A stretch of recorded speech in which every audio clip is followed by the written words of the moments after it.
우리는 살아가면서 많은 선택을 해야 합니다. 그리고 그 선택한 결과대로 살아가게 됩니다. 그래서 바른 선택을 하는 것이 매우 중요합니다.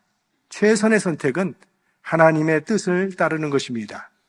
왜냐하면 하나님의 뜻은 가장 선하고 온전하시기 때문입니다. 수많은 선택을 하는 가운데 과연 이것이 하나님의 뜻인가를 고민하며 생각하는 것이 우리 그리스도인들의 관심사일 것입니다. 그런데 하나님의 뜻을 진심으로 구하며 살아가는 그리스도인들 사이에서도 다른 의견이 있을 수 있고 다른 선택을 할 수 있습니다. 그래서 그로 인해서 아픔이나 혼란을 겪기도 합니다. 한 교회에서 청년회에서 수련회를 가기로 결정을 했습니다. 근데 어느 장소로 갈 것인가를 결정하지 못했습니다. 그래서 우리 한 주일 동안 각자 하나님께 기도한 후에 모여서 우리 수련회 장소를 결정하기로 하자. 한 주가 지나서 다음 주에 우리 청년들이 모였습니다. 그리고 자기가 기도하면서 얻은 하나님의 응답을 발표하는데 한 청년은 나는 기도했더니 하나님께서 산으로 가라는 그런 마음을 주셨습니다. 그랬더니 또 한 청년은 저는 기도했더니 바다로 가라는 그런 마음을 주셨습니다. 각 청년마다 이런저런 장소 얘기를 많이 했습니다. 한동안 정적이 흐르더니 맨 마지막에 한 청년이 저는 기도를 했더니 서로의 말을 좀 잘 들으라고 하던데요? 라고 했답니다. 본문은 사도 바울은 예루살렘으로 가겠다고 하고 그의 제자들은 예루살렘으로 가는 것을 말리는 그런 내용입니다. 바울은 1, 2, 3차 전도 여행을 마치고 이제 배를 타고 예루살렘을 향한 마지막 여행을 하고 있습니다. 지금 바울은 비장한 결심으로 예루살렘을 가고 있는 중입니다. 이 배가 가다가 항해에 필요한 물이나 식량을 싣기 위해서 잠시 어떤 항구에 들릴 때마다 바울이 쉬지 않고 하는 일이 있는데 그곳에 있는 제자들을 찾아서 만납니다. 그동안 바울이 얼마나 열심으로 복음의 씨를 뿌렸든지 어디를 가든 제자가 있었다는 것입니다. 그런데 가는 곳마다 그 제자들이 바울더러 예루살렘에 가지 말라고 말리는 겁니다. 먼저 그가 들어오라고 하는 항구에 도착했더니 제자들이 바울을 말립니다. 4절, 제자들을 찾아 거기서 이레를 머물더니 그 제자들이 성령의 감동으로 바울더러 예루살렘에 들어가지 말라 하더라. 예루살렘으로 가던 도중에 들어오라고 하는 곳에 들러서 일주일을 머물게 되었는데 거기서 만난 제자들이 성령의 감동으로 바울더러 예루살렘에 가지 말라고 말렸습니다. 자, 성령의 감동으로 예루살렘에 가지 말라고 하면 가지 말아야 할 텐데 바울은 예루살렘에 갔습니다. 성령이 가지 말라고 했는데 바울이 갔으니까 이건 바울의 인간적인 고집이며 성령의 뜻을 거역하는 것이 아닌가라고 오해하기 쉬운 구절입니다. 그래서 여기 성령의 감동이라는 이 말씀 부분은 해석이 필요합니다. 그리고 사도행전 20장에 나오는 사도 바울의 고백을 살펴보면 이것을 해석할 수 있는 단서가 거기에 나옵니다. 사도행전 20장 22절과 23절 우리 함께 합독해 보겠습니다. 보라, 이제 나는 성령에 매여 예루살렘으로 가는데 거기서 무슨 일을 당하는지 알지 못하노라.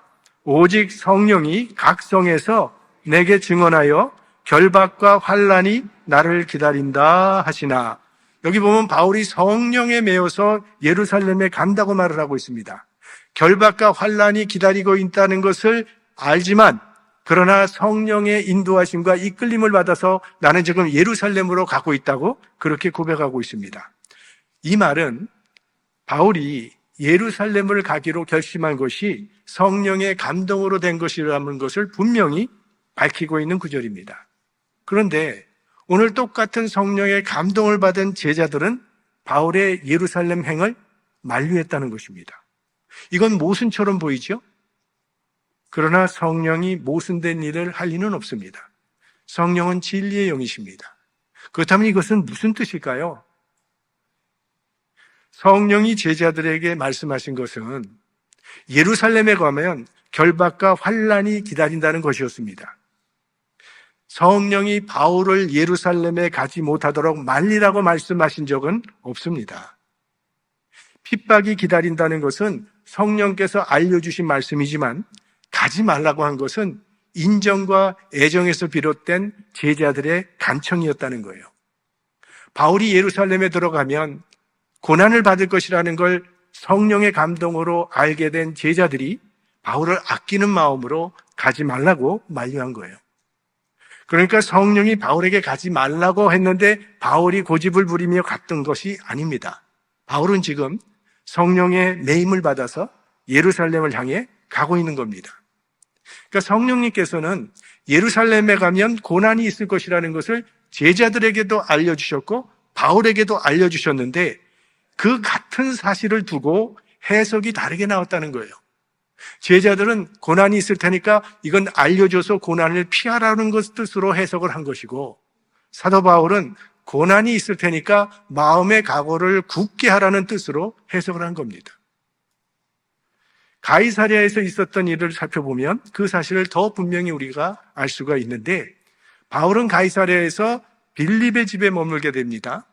이 빌립이라고 하는 사람은 초대 예루살렘 교회 7명의 집사님 중에 한 분입니다. 그리고 사마리아 전도를 했던 분이고 또 에티오피아 여왕의 국고를 맡고 있는 네시를 전도를 해서 그에게 세례를 베푼 자가 바로 이 빌립입니다. 그래서 사도 바울이 이 빌립의 집에 있을 때 아가보라고 하는 선지자가 그곳에 찾아와서 예언을 한다는 거예요. 11절 말씀입니다. 우리에게 와서 바울의 띠를 가져다가 자기 수족을 잡아매고 말하기를 성령이 말씀하시되 예루살렘에서 유대인들이 이같이 이 띠 임자를 결박하여 이방인의 손에 넘겨주리라 하거늘. 이러한 예언은 구약 성경에 보면 선지자들이 많이 이렇게 무언극으로 상징적인 행동을 통해서 예언하는 이야기가 많이 나오는데, 이 아가보라고 하는 선지자가 바울의 띠를 봤더니 그 바울의 띠로 자기의 손과 발을 꽁꽁 묶고 이 띠의 임자를 예루살렘에 가면 유대인들이 잡아서 이방인의 손에 넘겨줄 것이라고 그렇게 예언을 했습니다. 그랬더니 그 예언을 듣던 거기 있던 사람들 역시 예루살렘에 가지 말라 이렇게 권을 합니다. 12절 말씀, 우리가 그 말을 듣고 그곳 사람들로 더불어 바울에게 예루살렘으로 올라가지 말라 권하니, 바울에게 고난이 닥칠 것이라는 사실을 계시받은 제자들이, 사람들이 바울을 아끼는 마음으로 올라가지 마십시오. 위험합니다. 하고 권면을 한 겁니다. 그러면 예루살렘에 가면 핍박을 받을 것이라는 예언을 들었을 때 바울이 당황해하며 놀랐을까요? 천만에요. 아니죠. 바울은 이미 그 사실을 성령을 통해 알고 있었습니다. 그러니까 성령께서 바울이 예루살렘에 올라가지 못하게 말리라고 지시한 것이 아니라 예루살렘에 가면 환란이 기다린다는 것을 아는, 성령의 계시를 받은 그의 제자와 사람들이 바울을 아끼는 마음으로 가지 말라고 권한 겁니다. 충분히 이해할 수 있는 그런 이야기죠. 사랑하는 사람이 죽을지도 모르는데 가지 말라고 말리는 것은 너무나 당연한 일이죠. 자, 이렇게 자신을 사랑하고 아껴주는 사람이 한결같이 다 가지 말라고 한다면 바울도 그래, 이들의 말을 따르는 게 옳겠다 하고 안 갈 수도 있을 텐데, 바울은 오히려 이렇게 말을 합니다. 13절 우리 다 같이 한번 읽겠습니다. 바울이 대답하되 너희가 어찌하여 울어 내 마음을 상하게 하느냐? 나는 주 예수의 이름을 위하여 결박받을 뿐 아니라 예루살렘에서 죽을 것도 각오하였노라 하니. 여러분은 어찌 눈물로 내 마음을 아프게 합니까? 난 죽을 것도 각오했습니다라고 자신의 결심을 천명한 겁니다. 지금 바울의 마음이 왜 아픈 걸까요? 그의 동력자들이 바울의 뜻을 따라주지 않아서 아팠던 건가요? 아니죠. 지금 바울의 마음이 아픈 것은 자신이 동력자들의 뜻을 따라주지 못한 것이 바울의 마음의 아픔이 됐던 것입니다. 그렇다면 바울은 남의 말은 전혀 듣지 않는 고집불통의 사람이라서 남의 말은 절대 듣지 않고 그저 자기 원하는 대로만 하는 외골수의 성격이라서 이렇게 말한 것일까요? 아닙니다. 여러분, 우리가 에베소에서 사도 바울의 사역을 떠올려 보면 그때 데메드리오라고 하는 은장색이 여러 은장색들을 동요를 시켜서 폭동을 일으켰던 것을 기억할 겁니다. 그 폭도들이 바울의 동료들 몇 명을 붙잡아서 연극장으로 끌고 갔습니다. 그때 바울은 위기감을 느꼈죠. 자신들의 동료들이 다칠 것 같아서 그들을 구출해주기 위해서 연극장으로 들어가려고 했는데 그때 바울의 동료들이 뭐라고 말하냐면 지금은 위험하니까 들어가지 말라고 바울을 권했습니다. 그때 바울이 어떻게 반응을 했습니까? 그들의 말을 그대로 듣고 들어가지 않았습니다. 그러나 지금은 모든 사람들이 예루살렘에 가지 말라고 말리는데도 바울은 가겠다고 말하고 가는 겁니다. 이런 사도 바울의 모습을 통해서 우리는 하나님의 뜻을 따르는 한 가지 중요한 원칙을 발견할 수 있습니다. 수평보다 수직이 우선이라는 원칙입니다. 수평이란 인간관계고 수직이란 하나님과의 관계입니다. 수평과 수직이 일치한다면 참 좋겠지만 일치하지 않을 때는 수직이 우선이 되어야 합니다. 사도 베드로가 예수 그리스도가 가시는 길을 가로막았던 이야기가 성경에 나옵니다. 그때 예수님께서는 예루살렘으로 가기로 굳게 결심을 하셨습니다. 그리고 제자들에게 내가 이제 예루살렘에 올라가게 되면 대제사장들과 서기관과 장로들로부터 고난을 받고 죽임을 당할 것이라고 말씀을 하셨어요. 그러자 베드로가 주여 그리 마옵소서. 스승이 죽으러 간다는데 제자가 말리는 것은 당연한 일이죠. 근데 그때 예수님께서 뭐라고 말씀을 하셨냐면 마태복음 16장 23절 예수께서 돌이키시며 베드로에게 이르시되 사단아 내 뒤로 물러가라. 너는 나를 넘어지게 하는 자로다. 네가 하나님의 일을 생각지 아니하고 도리어 사람의 일을 생각하는도다 하시고 베드로는 예수님을 정말 사랑해서 한 말이지만 그 사랑은 하나님의 구원 계획을 가로막는 장애물이었습니다. 그 당시. 때로 우리 인간관계는 하나님의 뜻을 따르는데 장애가 될 수 있습니다. 어느 날 예수님께서 나를 따르라 했더니 어떤 사람이 나로 먼저 내 부친을 장사하고 올 수 있도록 허락해 주십시오. 그때 예수님께서는 죽은 자들로 죽은 자를 장사하게 하고 너는 나를 쫓으라 하셨습니다. 또 어떤 사람은 나로 먼저 내 가족과 작별케 허락해 달라고 했습니다. 그랬더니 예수님께서 손에 쟁기를 잡고 뒤를 돌아보는 자는 하나님의 나라에 합당치 않다고 하셨습니다. 아버지나 어머니를 나보다 더 사랑하는 자는 내게 합당치 아니하고 아들과 딸을 나보다 더 사랑하는 자는 내게 합당치 않다고 말씀을 하셨어요. 즉 주님의 뜻을 따르는 것이 인간관계보다 우선이 되어야 한다는 그런 말씀입니다. 교회도요, 인정지향적으로 나가다 보면 하나님의 뜻은 뒷전으로 물러갈 때가 있습니다. 이미 여러분께 말씀드린 기억이 있는데 우리 서양 사람들과 한국 사람들의 다른 점이 있지 않습니까? 서양 사람들은 좀 분석적인 사고를 하는 사람들입니다. 우리 한인들은 인정지향적인 사고방식을 갖고 있습니다.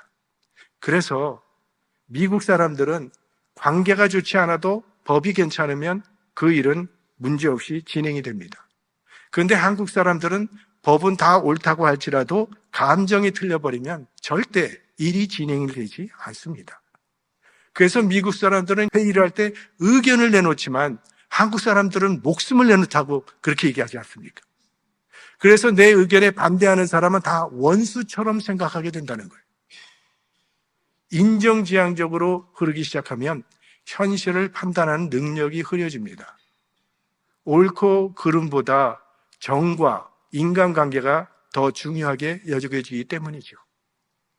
이건 분명히 내 아들이 잘못한 것인데도 두둔해지고 잘했다고 하는 것은 아들이라고 하는 정 때문에, 이건 내 친구가 잘못된 길을 갔음에도 불구하고 거기에 동조해 주는 것은 친구라고 하는 관계 때문에, 혈연 관계나 친분이 하나님의 뜻보다 앞서게 되면 우리는 베드로처럼 하나님의 일을 막는 실수를 범할 수가 있습니다.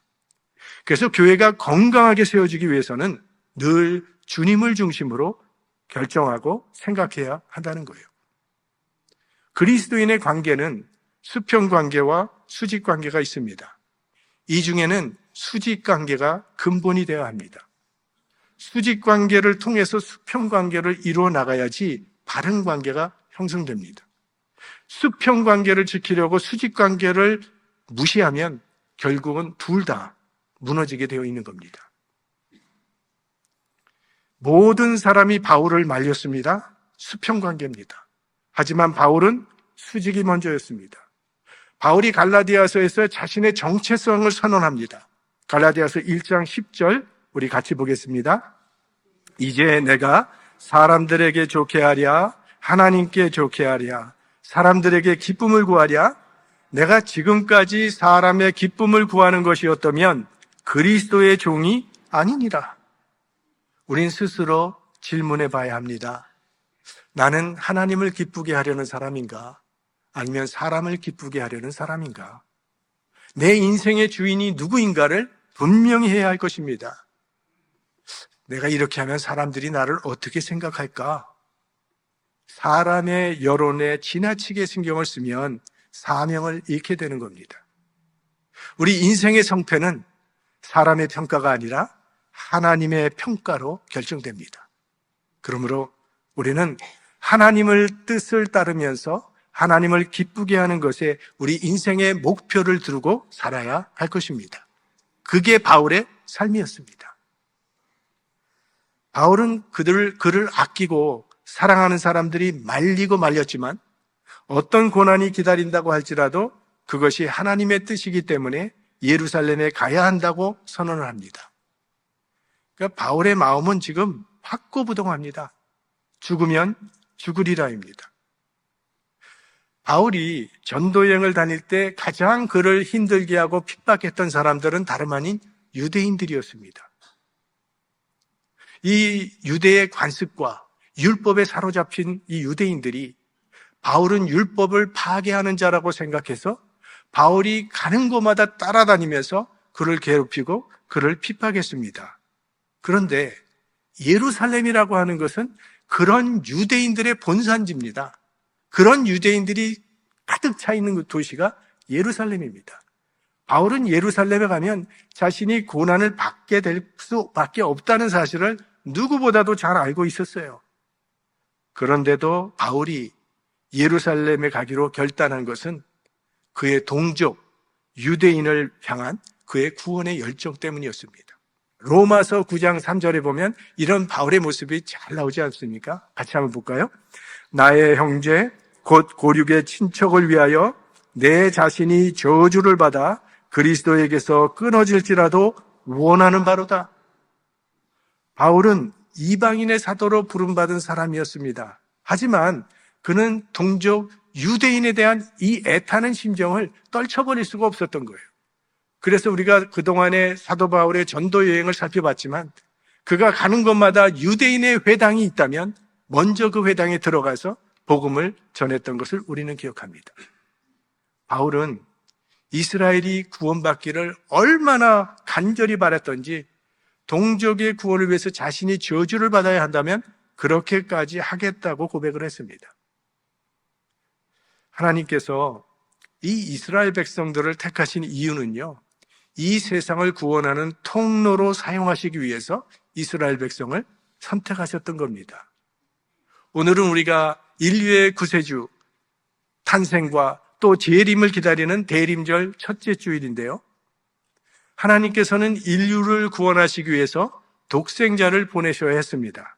그런데 하나님의 아들을 어떻게 보낼 것인가? 이게 문제죠.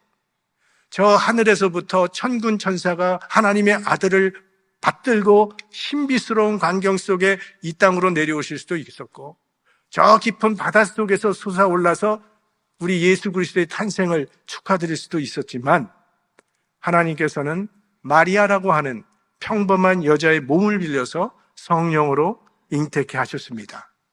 그리고 그 여자를 사용하시기 위해 오래전부터 한 민족을 선택하셨는데 그 민족이 바로 이스라엘 백성입니다. 그러니까 이스라엘은요, 메시아가 세상에 오시도록 돕는 역할을 하도록 택함 받은 민족이 이스라엘이에요. 그래서 이스라엘에게는 다른 민족에게 주어지지 않은 특권들이 많이 주어졌던 겁니다. 로마서 9장 4절과 5절 말씀 같이 보겠습니다.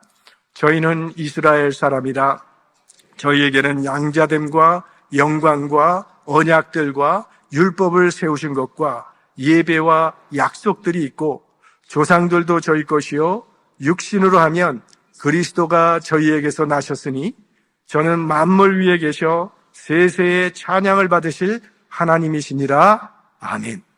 여기 보면 이스라엘 백성이 받은 특권들이 열거되어 있습니다. 언약들을 받았다 이렇게 되어 있습니다. 많은 언약이 있죠. 아브라함과 맺은 언약, 야곱과 맺은 언약, 요셉과 맺은 언약, 모세와 맺은 언약, 다윗과 맺은 언약, 조상들에게 주신 언약들이 많은 이 언약의 후손이 되는 특권을 이스라엘 백성은 받은 겁니다. 또 율법을 받았다고 했죠. 시내산에서 모세를 통해서 율법을 받은 민족, 율법은 이스라엘 외에는 주어지지 않았습니다. 그런 특권이 있었던 민족. 또 예배가 있었다고 했어요. 레위기에 나오지 않습니까? 성막에서 어떻게 예배를 드려야 되는지. 그래서 그 규정대로 성막과 성전에서 하나님을 예배하는 특권을 그들은 받았어요. 예배는 하나님과 만나는 특권입니다. 다른 민족들도 하나님을 만나고 싶어 했지만 만나는 길을 알 수가 없었습니다. 하지만 이스라엘 백성들에게는 예배를 통해서 하나님을 경험할 수 있는 특권을 받았던 민족입니다. 그 다음에 약속을 받았다 그랬죠. 구약에 많은 약속들이 있습니다. 그 약속 가운데 최고 절정은 메시아가 오신다는 약속, 이스라엘 백성에게 예언으로 주셨습니다. 또 조상의 복을 받았다고 했어요. 우리들도 자랑스러운 조상이 있으면 가끔 가문 이야기를 하지 않습니까? 우리 5,000년 우리 민족의 역사 속에서 가장 존경받을 만한 분이 누굽니까? 투표를 하면 거의 이순신 장군이 나옵니다. 혹시 우리 가운데 이순신 장군님의 후손 계십니까? 만약 그런 분이 있다면 굉장한 자랑거리죠. 한국에서는 주기철 목사님의 손자 목사님이 지금 목회를 하고 있습니다. 그런데요, 여러분 매일 우리가 설교하고 설교 듣는 내용, 그 사람들이 누군가 하면 다 이스라엘의 조상들 이야기를 하고 있는 겁니다, 우리가. 아브라함 얘기를 하죠. 모세 얘기를 하죠. 다윗 얘기를 하죠. 이 다 이스라엘의 조상들이에요. 어떤 사람은 그런 말을 해요. 아니, 한국 사람이 한국 역사를 배울 것이지 왜 남의 나라 이스라엘 역사를 배우냐고. 이스라엘 역사는 민족사를 넘어서 하나님의 구원 계획을 우리에게 보여주는 신앙의 교과서입니다. 그래서 우리가 이스라엘 역사를 배우는 거지, 이스라엘의 민족이 어떻게 그걸 배우려고 하는 거 아니죠. 하나님의 구속사를 배우기 위해서 이스라엘 역사를 우리가 배우는 겁니다. 그리고 맨 마지막에 육신으로 하면 그리스도가 저희에게서 나셨습니다. 메시아는 유대인으로 태어나셨어요. 예수 그리스도는 유대인으로 태어나셨고 유대인으로 사셨습니다. 이처럼 이스라엘 민족은 엄청난 축복을 받은 거예요. 그런 놀라운 축복을 받았으니 이 메시아 구원의 소식을 만방에 알리라는 것이 그들에게 주어진 선교적 사명이었습니다. 만약에 이렇게 큰 축복을 받은 이 이스라엘 민족들이요, 정말 심령에 하나님의 언약이 무엇인지를 바로 깨닫고 메시아 예수 그리스도를 믿고 그분을 전파했다면 선교적 차원에서 얼마나 놀라운 역사가 이루어질 수 있었겠습니까? 자신들의 민족에서 일어난 일이었는데. 그런데 그런 사람들이 예수가 메시아라는 사실조차도 알지 못할 뿐만이 아니라 예수 그리스도를 십자가에 못 박아 죽였다는 것이 바울에게는 감당하기 힘든 고통이었다는 거예요. 하나님의 택함을 받은 이스라엘이 버림받는다는 것이 바울에게는 견딜 수 없는 아픔이었고, 그것이 바울이 죽음을 각오하고라도 예루살렘으로 향했던 동기가 되었던 것입니다. 이렇게 바울이 모든 사람이 권했지만 그 권한을 받지 않자 주의 뜻대로 이루어지이다 하고 더 이상 말리기를 그쳤습니다. 14절 말씀 같이 보겠습니다. 저가 권함을 받지 아니하므로 우리가 주의 뜻대로 이루어지이다 하고 그쳤노라. 주의 뜻대로 이루어지이다. 겟세마네 동산에서의 우리 주님의 마지막 기도를 떠올리게 하는 그런 말씀이죠.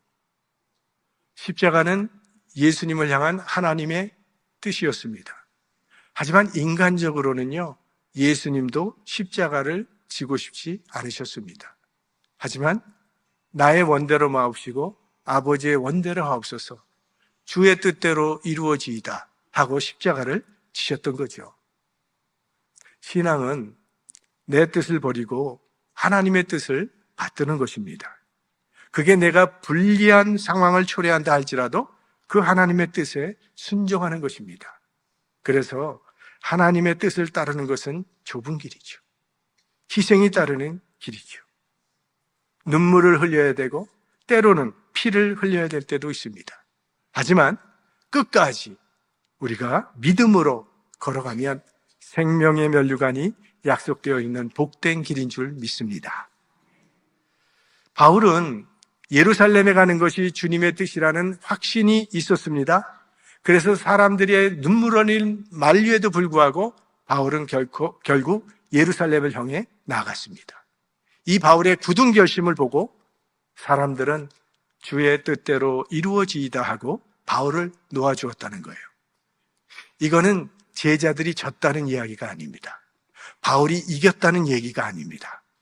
방식은 달랐지만 모두 주의 뜻대로 이루어지기를 소망했다는 겁니다. 비록 의견은 달랐지만 그들은 여전히 하나님 나라의 동력자들입니다. 주님의 나라를 위하여 일하는 과정 속에 의견이 다를 수 있습니다. 하지만 그런 의견의 차이가 결코 불화나 단절로 이어지게 해서는 안 될 것입니다. 왜? 우리는 다 하나님의 나라를 위해 일하는 동력자라는 사실에는 변함이 없으니까. 중요한 것은 주님의 뜻대로 이루어지기를 소망하는 것입니다. 주의 뜻대로 이루어지이다. 이 고백이 우리 그리스도인들의 최종 결론이 되어야 할 것입니다.